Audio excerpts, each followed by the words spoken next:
Good morning, Fatherhood, for the rest of us. I hope you're having a fantastic day. Wherever you are today, I wanted to stop in here and share something that I have been learning with the nurtured heart approach. This is another positive reinforcement approach that I'm learning from the Burlington County. It was originally Burlington County, New Jersey.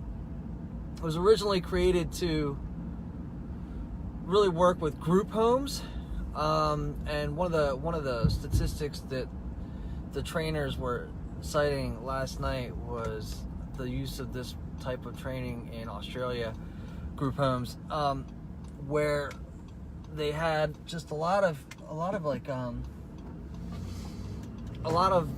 outbreak in violence, right? Attacks and kids kind of attacking each other and tearing each other down. And they cited that there was over 10,000 in 1 year. And then within a year, they dropped dramatically down to 2,000. Another year, they dropped down to 1,000, and now they're less than 1,000 in less than a 4-year period of time, where there are less incidents of violence occurring because of this nurtured heart approach. Pretty powerful if you think about it. The thing is that it's not just for ultra willful children. What happens is we often find ourselves with a very willful child. They call them spirited children. I think that a lot of these children get lumped into this oppositional defiance disorder bit, which should really be used very sparingly, just like ADHD should be used extremely sparingly. As soon as you apply a label, guess what? It kind of sticks, right? Just imagine whenever you get one of those little sticky labels and you put it on something, you leave it in the sun for too long, and it's on your dashboard. I'm just thinking of if you leave it on the dashboard of your vehicle, it gets all sticky. Even after you remove the sticker, it's a mess. A label is the same thing. Once you label your child, yourself, it's very difficult to remove that label. And so, the recommendation is to really just try your best and try all these other methodologies. And what they're finding is something that we talk about here, at least I talk about here to you in Fatherhood for the rest of us quite a bit. And that's the positive reinforcement. What I'm going to just kind of jot at you real quick here. Let me see if this pops up. It doesn't really, it's kind of blurry. This is the NHA, it's the Nurtured Heart Core Methodology, the 3 stands of the Nurtured Heart approach. And the first one is absolutely no. I refuse to energize negativity. Says, I will not reward negativity with my energy, connection, or relationship. And positives cannot register until the child experiences that they are no longer getting connected through negativity. The first one is, not rewarding your child and their negativity, not rewarding the negativity. We, if they throw a temper tantrum, we reward it by giving it any attention at all. By saying, hey, please stop it. Please stop the temper tantrum, or just running into the room even. One of the things that the trainer Susan was talking about last night was when your children are playing nice. Hey Ted, what's going on? When your children are playing nice, they're in their room. She tells a story about how she's folding up her laundry, and she walks by the children. Three of them are hanging out in the room, and they're all playing super nice.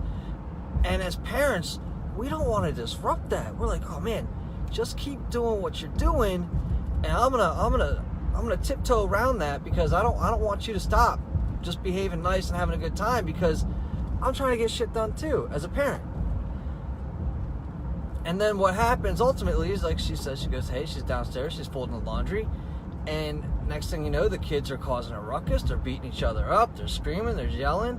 She drops the laundry, she goes running up, and she's like, hey, what's going on up here? What's happening?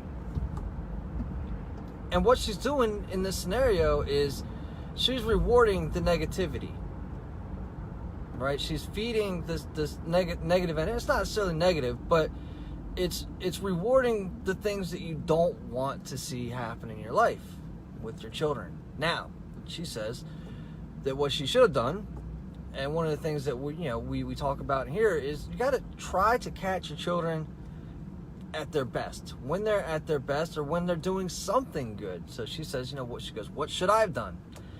And she says what she should have done was, when she sees that the kids are in there and they're behaving nicely and playing nicely with each other, step in there and be like, wow, I really love how you guys are all behaving nicely, you're playing well with each other, that's great. And that gives the children the positive praise, the positive reinforcement at the time of the crime, right? At the time of the crime. Because that's when they're doing it. You want to reward them, and I made a joke to her. I said, this is just how we train dogs, right? It's the same thing that you do with the dog.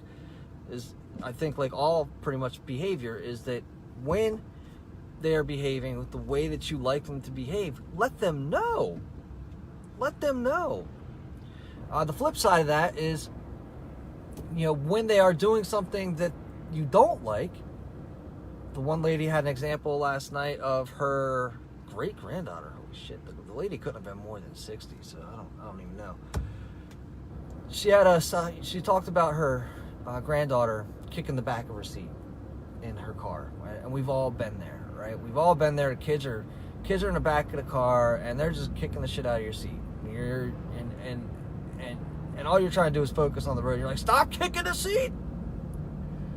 And she goes, I don't know what to tell her except for stop kicking the seat. I said, well, ma'am, what do you want her to do?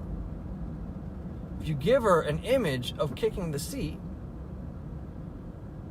and that's what she's picturing, that's what she's doing, you've got to give her a different picture. What do you want her to see?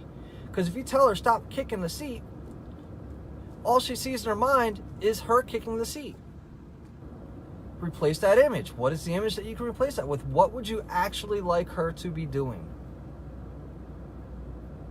And so I gave her an example with Finn, for example, who, when he's in the back and he's got his feet sitting up here on the console in the middle of the truck here, I say, Finn, please put your feet on the floor.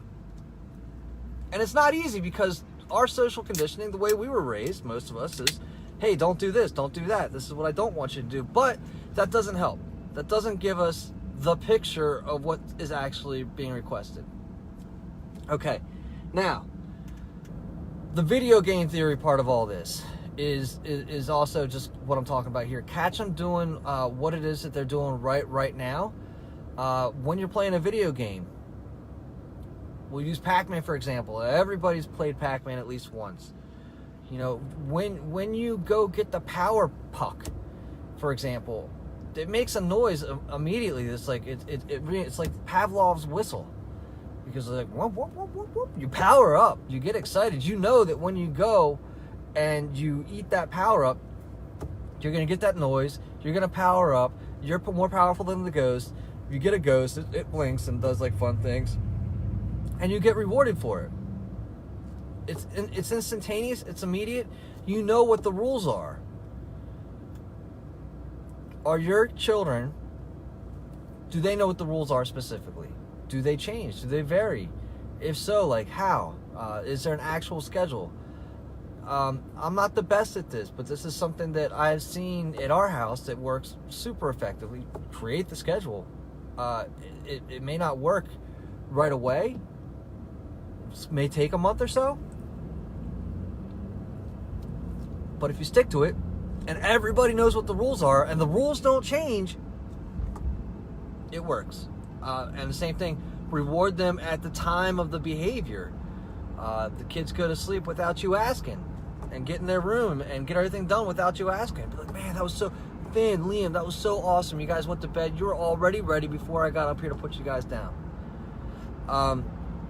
It works. So that part of the video game theory is that. The other part of the video game theory is they learn that just because they die in the game, that's not necessarily a negative.